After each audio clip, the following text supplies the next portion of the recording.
여러분 안녕하십니까? 광주 MBC 뉴스투데이 시작합니다. 먼저 오늘의 주요 뉴스입니다. 21대 국회의원 선거가 100일 앞으로 다가오면서 선거구별로 경쟁이 뜨거워지고 있습니다. 새롭게 변화된 선거제도위에서 호남 정치 지형이 어떤 방향으로 바뀔지 주목받고 있습니다. 철도와 항공, 국도와 지방도 등 전남 지역 사회 간접시설이 올해 대폭 개선될 것으로 전망됩니다. 15년째 표류하고 있는 어등산 관광단지 조성 사업이 투자 업체를 찾기 위해 5년 더 연장됐습니다. 광주 지역 임신부와 다자녀 가정 구성원들은 이달 말부터 지하철을 무료로 이용할 수 있게 됐습니다. 제21대 국회의원 선거가 어느덧 100일 앞으로 다가왔습니다. 연동형 비례대표제 도입 등 새로운 선거제도 아래 치러지는 첫 총선에서 이 호남의 정치 지형이 어떻게 바뀔지 전국적인 관심을 끌고 있습니다. 이계상 기자입니다. 4.15 총선 예비 후보 등록 이후 광주 전남의 선거 운동이 더 뜨거워졌습니다. 공식 출마 기자회견에다 출판 기념회, 선거사무소 개소식 등 예비 후보들은 얼굴과 정책 알리기에 나섰습니다. 민주당에 대한 지지율이 광주 전남 지역에서 월등히 높은 가운데 현재 선거관리위원회에 등록한 예비 후보 47명이 민주당 소속일 정도로 지난 20대 총선과는 사뭇 다른 분위기입니다. 그만큼 민주당 내 후보 경쟁이 치열해졌고 앞으로 2달여 동안 민주당 공천 절차가 최대 관심사가 될 것으로 전망됩니다. 광주 전남 지역에서는 100% 모든 지역구가 그렇다고는 확언하기 힘들지만 대부분의 지역구가 경선을 통해서 후보자가 정해질 것 같습니다. 민주당의 독주를 막겠다고 나선 비민주당 현역 의원들의 행보도 주목됩니다. 현재 광주 전남 지역에서 불출마를 선언한 의원이 단 한 명도 없는 가운데 민주당 후보와 비민주당 현역 의원이 격돌하는 지역구의 경우 선거 막판까지 뜨거운 경쟁이 예상됩니다. 특히 올해 총선부터 준연동형 비례대표제가 도입되고 선거 연령도 만 18살부터로 낮아지면서 광주 전남 표심에도 영향이 클 수밖에 없습니다. 선거 전문가들은 유권자가 지역구 후보와 정당을 따로 선택하던 경향이 오히려 줄어들 것이라고 분석하고 있습니다. 줄투표 경향이 나타날 가능성, 개연성이 매우 높아졌기 때문에 소수 정당으로서는 최대한 지역구의 후보를 출마시켜서 줄투표 경향들을 대비해야 된다는 그런 부담은 생겼다. 여기에다 안철수 전 바른미래당 대표의 정계 복귀와 제3지대 통합신당의 성공 여부 역시 호남 정치 지형 변화에 중요한 변곡점이 될 것으로 관측됩니다. MBC 뉴스 이계상입니다. 15년째 표류하고 있는 어등산 관광단지 조성 사업이 또다시 5년 더 연장됐습니다. 광주시는 지난해 12월까지로 정해져 있던 어등산 관광단지 조성 사업 기간을 2024년 12월까지로 변경했다고 밝혔습니다. 사업 시행자는 광주도시공사로 공공시설과 숙박시설, 상가 등의 지구별 건축 면적은 그대로 유지됐습니다. 수익성 부족 등을 이유로 업체들이 사업을 포기했다는 점을 고려할 때 토지 이용 계획의 변경 없이 투자업체를 유치하기는 사실상 불가능하다는 비판이 나오고 있습니다. 광주FC 전용 축구구장 건설이 지연되면서 올해 개막전 홈경기를 전용구장에서 치를 수 없을 것으로 전망됩니다. 광주시 등에 따르면 광주FC 전용 구장은 당초 지난해 말에 준공될 예정이었지만 관람석 설치가 늦어지면서 준공 일정이 이달 말까지로 연기됐습니다. 하지만 매표소와 부대시설, 선수단 숙소 등을 추가로 설치해야 하는 상황이어서 개막일인 다음 달 29일까지 전용 구장 사용이 불가능하다는 비판이 제기되고 있습니다.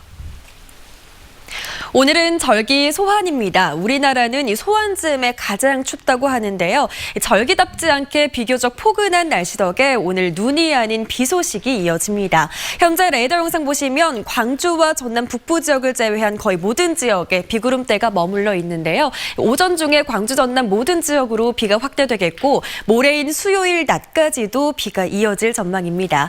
예상되는 강수량은 광주 전남에 30에서 80mm고요. 이 비와 함께 지역에 오늘 오후부터는 해안을 중심으로 바람이 강하게 불겠고 내일 밤부터는 대기 불안정이 강해지면서 돌풍과 함께 천둥 번개가 치는 곳도 있겠습니다. 안전사고에 주의하시기 바랍니다. 기온은 어제보다 훨씬 높게 시작합니다. 광주의 아침 기온 5.8도로 어제보다 7도가량 높게 출발했고요. 한낮 기온은 10도 안팎으로 어제보다 1도가량 낮긴 하겠지만 평년 기온을 5도가량 웃도는 수준입니다. 날씨 정보였습니다. 올해는 전남의 사회 간접시설, 특히 교통 인프라에 대한 정부 투자가 크게 늘어납니다. 전남의 도로와 철길, 하늘길이 크게 확충될 것으로 보입니다. 문현철 기자가 보도합니다. 오랜 수건인 목포와 보석을 잇는 남해안철도. 오는 2023년 개통에 청신호가 켜졌습니다. 올해 예산으로 4천억 원이 확보됐고 고속철 운행이 가능한 전철화 방식으로 바뀌면서 목포 부산 간 거리가 2시간 20분대로 단축됩니다. 호남 고속철도 2단계 목포 고막원 구간 사업비도 1,800억 원으로 대폭 증액됐습니다. 이에 따라 당초 2025년 예정인 완공 시기를 2년 앞당겨 오는 2023년 전 구간 개통이 가능할 것이란 전망입니다. 무안국제공항 활주로를 3,200m로 400m 연장하기 위한 국고 예산도 확정돼 국토 산업권 거점 공항으로 발돋움하게 됩니다. 중대형 항공기 이착륙이 가능한 아마 전국에서 네 번째 이제 그런 공항이 되고요. 그렇게 되면 훨씬 더 많은 다양한 관광 상품을 개발할 수 있게 되고.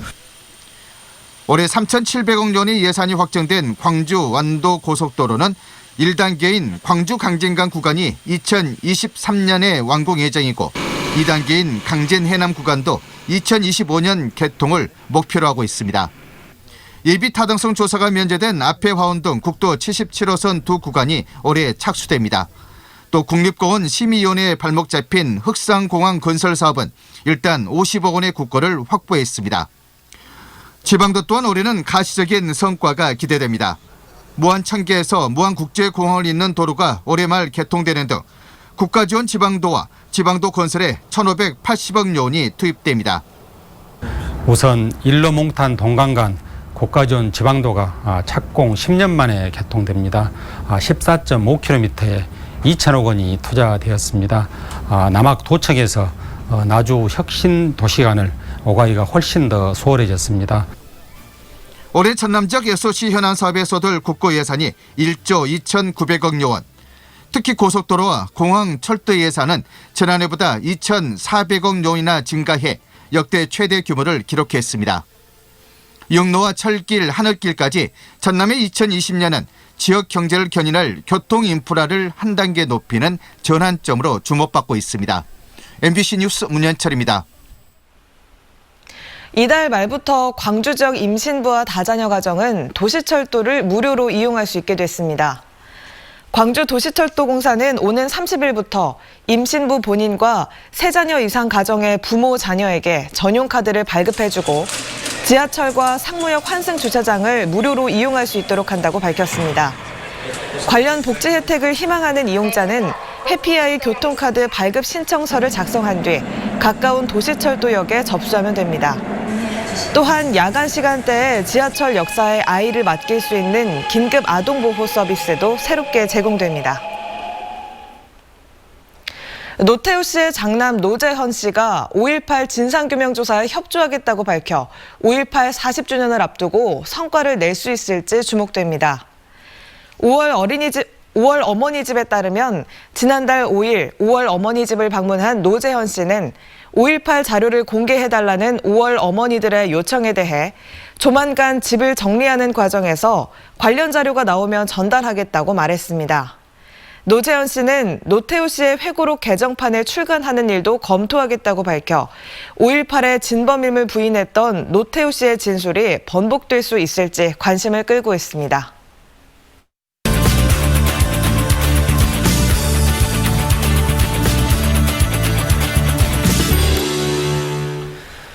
(5.18) 민주화운동 진상규명조사위원회가 지난주 5.18 국립묘지에 참배하고 본격적인 활동에 들어갔습니다. 오늘은 조사위원으로 참여하고 있는 오승용 킹핀 정책 리서치 대표와 좀 더 자세한 이야기 나눠보겠습니다. 안녕하십니까? 네, 안녕하십니까? 네, 안녕하십니까. 5.18 특별법이 발효된 지 1년 4개월 만에 위원회가 구성이 됐습니다. 이 위원회가 가진 권한 또 목적에 대해서 소개를 해주시죠. 네, 1년 4개월 참 긴 시간이 걸렸는데요. 위원회는 5.18 민주화운동 당시에 국가 권력에 의한 반민주적이고 반인권적 행위에 따른 인권유린, 폭력, 학살, 안매장 사건을 조사하는 것을 목적으로 하고 있습니다. 위원회의 의결로 조사가 필요하다라고 인정되는 사건에 대해서는 직권으로 조사할 수 있는 법률적인 권한을 부여받고 활동을 개시했습니다. 네, 조사비는 꾸려졌지만 실제 조사까지는 또 남은 절차들이 있죠. 네, 그렇습니다. 우선 내부적으로 조직 정비가 필요한데요. 위원회 규칙이라든지 조직 편제라든지 권한 배분이라든지 그리고 채용 계획에 대한 계획을 확정해야 되고요. 이 채용 계획이 확정되면 조사관에 대한 민간 조사관에 대한 채용 과정이 이루어지게 됩니다. 이 과정이 약 한 달 반 정도 소요되는 과정이고요. 조사관이 채용되면 조사 기획, 업무 분석 그리고 조사에 필요한 예비조사 등을 거쳐서 실제로 조사는 아마도 5.18 40주년 이전에나 착수할 수 있을 것 같습니다. 그렇군요. 그렇다면 여러 관련된 과제들 중에서 이 조사위가 가장 먼저 또 중점을 두고 조사할 사항은 어떤 겁니까? 저희 위원회 출범 선언문에서도 밝혔는데요.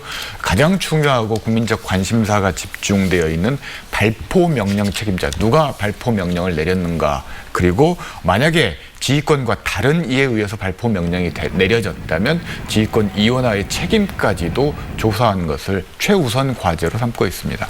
네, 그렇군요. 조사 방법에 대해서도 논의된 바가 있습니까? 네, 민간 조사관을 채용해서 조사를 하게 되는데 수사기관이 아닌 이상 강제 수사권을 갖고 있지는 못합니다.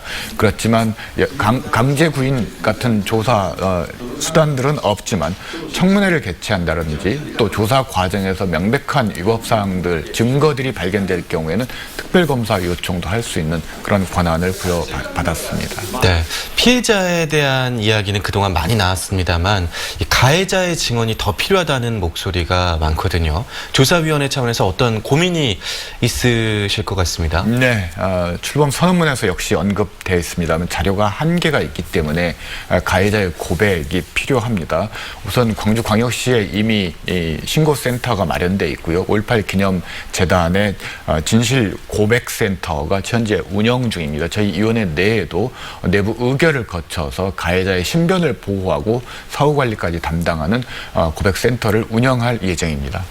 네, 지금까지 킹핀 정책 리서치 오승용 대표였습니다. 오늘 말씀 고맙습니다. 네, 감사합니다.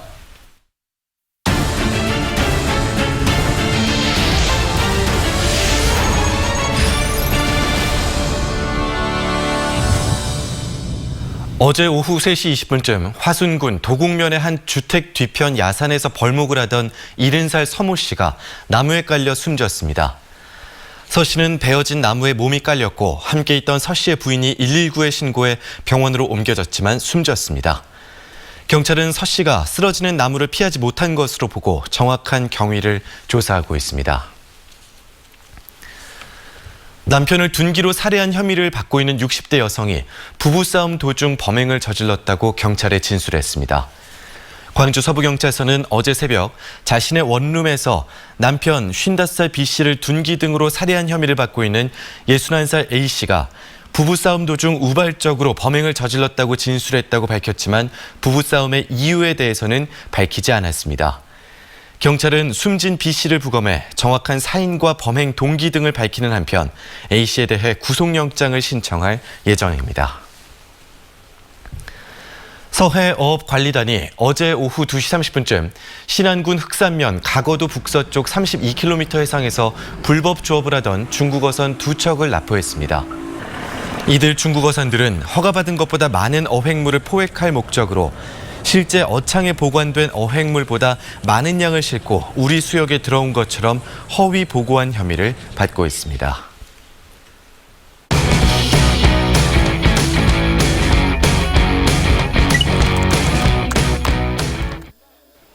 한 주간 이번 누리꾼들의 관심사를 키워드로 정리해보는 누리픽 시간입니다. 지난 한 주 어떤 키워드가 많은 관심을 받았을까요? 여론조사 결과 끝나지 않은 역사, 연말연시 음주운전이 있었습니다. 어떤 내용인지 먼저 여론조사 결과부터 살펴보겠습니다. 올해 가장 큰 관심사는 단연 4.15 총선이죠. 이를 증명하듯 MBC와 뉴시스, 무등일보가 공동으로 실시한 여론조사 결과에 많은 사람들이 주목했는데요. 유튜브 영상 조회수만 12만 건 이상을 기록했습니다. 광주 시민 여러분들 잘 부탁드립니다. 현명한 선택 해주세요. 무엇보다 후보자의 자질이 우선되어야 한다는 반응이 대다수였는데요. 이번 선거에서 민주당의 텃밭 탈환과 현역 의원들의 자리 사수, 과연 그 결과는 어떻게 될지 벌써부터 궁금하네요. 올해는 제21대 국회의원 선거도 있지만 5.18 민주화 운동이 발생한 지 40주년이 되는 의미 있는 해입니다. 그래서인지 당시 누가 시민들을 향해 발포하라 명령을 지시했는지, 400명이 넘는 행방불명자들은 어디에 있는 것인지, 오랜 시간이 흘렀지만 아직도 풀리지 않는 과제들을 정리한 기사도 큰 관심사였습니다. 바로 잡아주세요. 늦지 않았어요. 40년 넘게 처벌받지 않고 있는 전 씨, 반드시 처벌받아야 합니다. 하루빨리 5.18 책임자가 밝혀지고 제대로 처벌받길 바라는 많은 누리꾼들은 이제 막 출범한 5.18 진상조사위원회에 거는 기대감 또한 컸습니다. 술자리가 많은 연말연시, 음주운전으로 적발된 건수가 많다는 소식에도 관심이 높았습니다. 작년 6월부터 음주단속 기준과 처벌을 강화한 제2의 윤창호법이 시행되고 있죠. 이 영향으로 음주운전은 줄어들었지만 모임이 잦은 연말연시의 음주운전 악습까지는 바로잡지 못한 모습이었습니다. 처벌이 약하니까 저러지. 술 마실 돈은 있고 대리 쓸 돈은 없나요? 음주운전은 살인입니다. 처벌을 더욱 강화해서라도 음주운전은 절대 하면 안 된다는 의견이 많았는데요. 새해가 시작된 만큼 올해는 음주운전 없는 한 해가 되었으면 좋겠습니다. 지금까지 한 주의 누리픽이었습니다.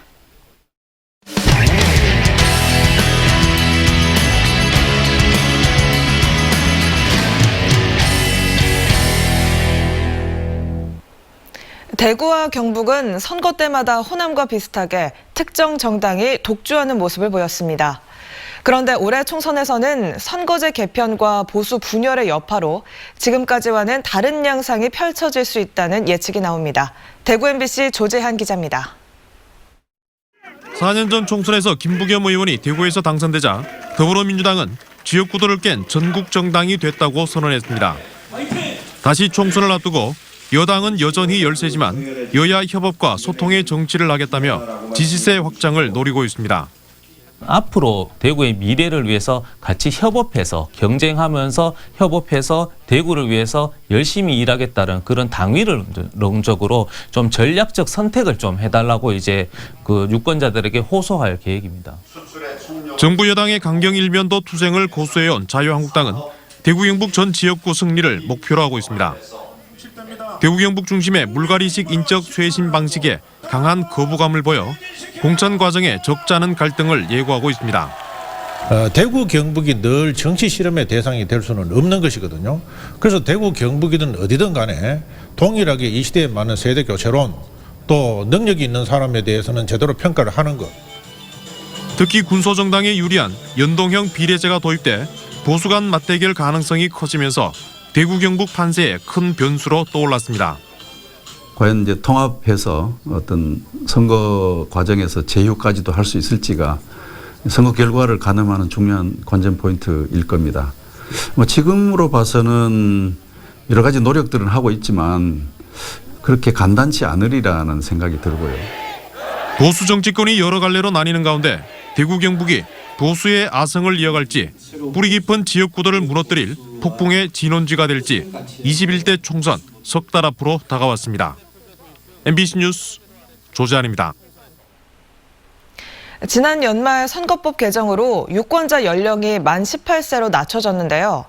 참정권 확대를 환영하는 목소리와 학교가 정치 대결장으로 변질될 거라는 우려의 목소리가 팽팽합니다. 대전 MBC 이교선 기자가 취재했습니다. 방학을 맞은 학생들을 상대로 선거 연령을 18세로 낮추는 선거권 확대에 대해 의견을 물었습니다. 10대 학생들 사이에서도 찬반은 팽팽합니다. 순수하게 교육에 임해야 되는 고등학교 교실에서 선거권에 대해서 얘기하다가는 정치에 대한 발언이 섞일 수 있기 때문에 제 생각에는 참정권을 18살에게 주는 건 반대합니다. 정치에 관심이 많았는데 실질적으로 참여할 방법이 없어가지고 저는 그래도 이 정도 나이가 된 학생들이면 다들 저처럼 어느 정도 관심이 있을 거라 생각하기 때문에 저는 바람직하다고 생각합니다. 통계청이 밝힌 지난 4월 말 기준 만 17세 인구는 53만 2,295명에 달합니다. 하지만 지역선관위나 교육청은 중앙선관위나 교육부의 가이드라인이 먼저 나와야 한다며 후속 대책 마련에 고심 중입니다. 교원단체 입장도 팽팽히 엇갈려 전교조 등은 교원의 정치적 중립은 법제화돼 있다며 참정권 확대를 환영하지만 청소년들을 정치에서 무조건 배제하려고 하지 말고 올바른 시각에서 정치를 바라볼 수 있도록 민주시민 교육을 강화하는 그런 계기로 삼아야 한다고 생각합니다. 교총 등은 교실의 선거장화 근절 등 학생 보호 대책이 선행됐어야 한다고 반발합니다. 교육의 전문성, 자주성, 독립성을 명시하고 있기 때문에 헌법 정신에도 위배되고요.